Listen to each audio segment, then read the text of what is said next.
The face of terrorism in America might look a little different than you've been led to expect, and this is coming from analysis of 14 years of fatal terror attacks in America.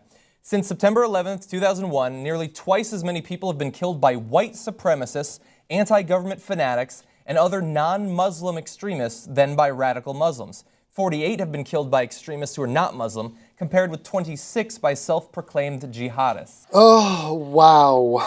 Wow. Let's just dive into this mess. I love these progressives, man. They get some talking point, gets floated out in their remarkably biased subculture, and they all just start frothing at the mouth like, oh, did you hear that stat? Oh, it's so cool. Oh my God, I'm gonna do a whole video on this. It's gonna be fucking amazing. Watch. My ears perked up when, and yours should too, when it's 2015 and you hear somebody say, over the past 14 years, that's weird. Why would you start a survey in 2001? That seems a bit odd. Why not just make it a clean 15 and start from the new century? Surely that would be a logical starting point. Call it 21st century terror. Why on earth do you think they started this survey on September 12th, 2001? I wonder if the numbers would be slightly skewed if they included the year 2001. And that, yeah, remember that one incident, the most horrific terrorist attack on American soil in the history of time? These progressives are basically like, yeah, let's not count that. Okay, we're going to do a do-over. So starting now. Starting now. After that. Yeah, after that. Oh my God, is that heinous, unbelievable cherry picking. Let's include that stat. Let's include 9/11, just for a shit and a giggle, shall we? Because it does slightly affect the numbers here in this incredible statistic you guys have manufactured. So you're saying it's 48 for everybody in the world that isn't Muslim in America and 26 for the Muslims in America, which is so deeply not impressive considering that the Muslims of America make up 0% of America.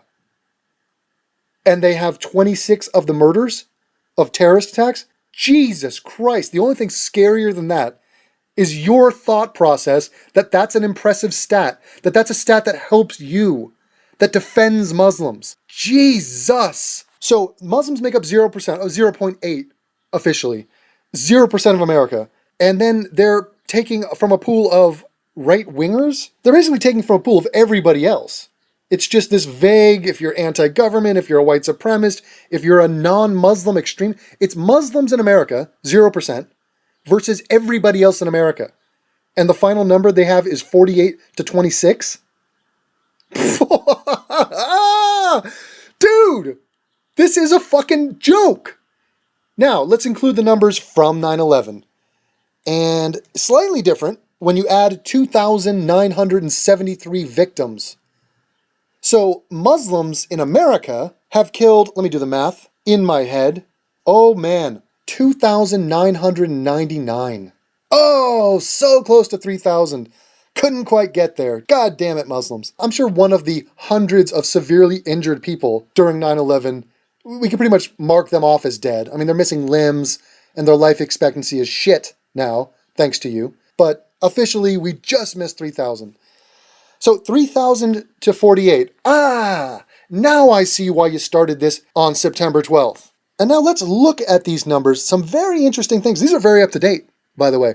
Here's a stat. Deadly right-wing attacks. Now that includes the Charleston church shooting, which happened this month, very recently. Now let's glance over here at the deadly jihadist attacks. What are we basing this on?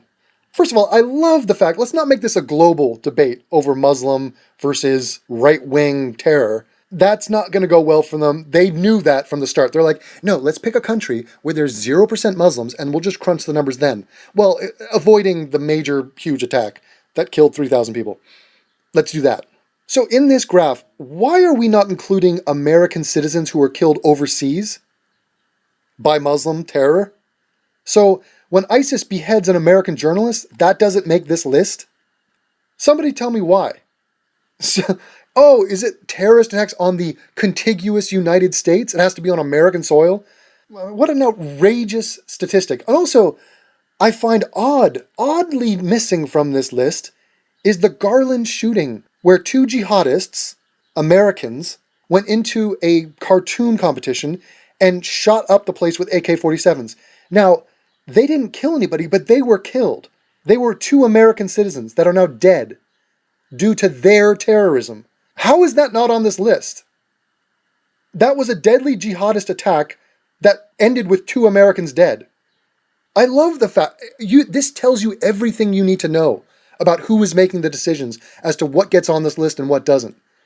How are those two people not on this list? Because they happened to be the shooters? They're still American citizens. They're two people that will never be rehabilitated. They will never be de-radicalized or converted to not be insane Muslims. They're dead from a terrorist attack. How is that not on this list? Fucking shameful. And even still, 48 to 26 is a ghastly number. Forget the 3,000 to 48. In fact, if you add those two dead from Garland, that's 3,001 to 48. Now what? If you look at those numbers, what are we supposed to think? Should we recalibrate our thought about the danger of Muslim violence? Should we factor in that global terrorism, 99% of the deaths caused by global terrorism come from Muslims? Let me just repeat that, just so you can have that statistic with you at all times. 99% of the deaths caused around the world, not in little subsections of the world where there's 0% Muslims. No, around the world, including everything, it's 99%. So these fucking yokels pick a country with 0% Muslims, start a statistic on September 12th, 2001, and then don't include Americans who are killed overseas or Americans who happen to be the jihadists.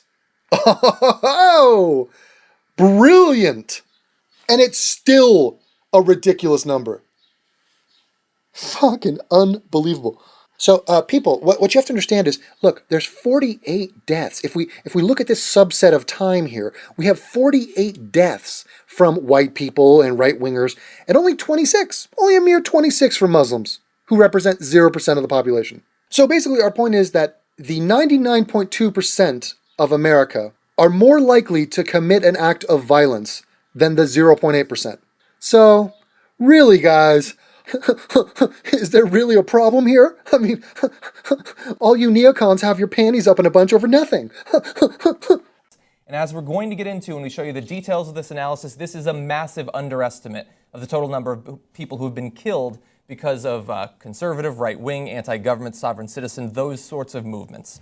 So this is an extremely polite count from their point of view. And look at the graphic. Oh my God, the fucking... Oh God, it's bile churning. My insides are just wrestling for position, jockeying for position. My intestine and my kidney. Terror level white? Oh, beautiful. What the fuck is this racism? What is that? Hey, you fucking idiots, you self-loathing Jew, and you brown fat disaster. I, as a representative of all white people around the world, say fuck you for your overt racism. And also, a little side note, when you have a country that's 78% white, then everything in that country is going to be mostly white. The majority of shoe repairmen in America are white. The majority of kidney stones that are passed are from white people. Everything is from white people. If you go to Turkey, 100% of shit that happens in Turkey is going to be by Turkish people. Do you see how this works? If you go to Madagascar, you're going to find that it's mostly black. 99% black. And guess what? The terror attacks in Madagascar come from mostly black people. You're fucking geniuses. So I just wanted to ask you guys, has the Lord revealed your new name to you? Go on! And if he has, type it in the comments section down below. Because I prayed to the Lord earlier about my new name, and I thought I heard Ezekiel. Ezekiel. I thought I heard Ezekiel. What? Ezekiel. Ezekiel. But I'm not sure. I need to keep praying. So if the Lord has revealed your new name to you, please comment down below. Alright, God bless you. What country you from? What? What ain't no country I ever heard of? They speak English and what? What? English, motherfucker! Do you speak it? It doesn't really make sense. Then you know what I'm saying. Describe what Marcellus Wallace looks like. What? Say what again? Say what again? I dare you. I double dare you, motherfucker. Say what one more goddamn time. And there's a verse that I wanted to share here. Ezekiel 25:17. The path of the righteous man is beset on all sides by the iniquities of the selfish and the tyranny of evil men. Blessed is he who in the name of charity and goodwill shepherds the weak through the valley of darkness, for he is truly his brother's keeper and the finder of lost children. And I will strike down upon thee with great vengeance and furious anger those who attempt to poison and destroy my brothers. And you will know my name is the Lord when I lay my vengeance upon thee. Ezekiel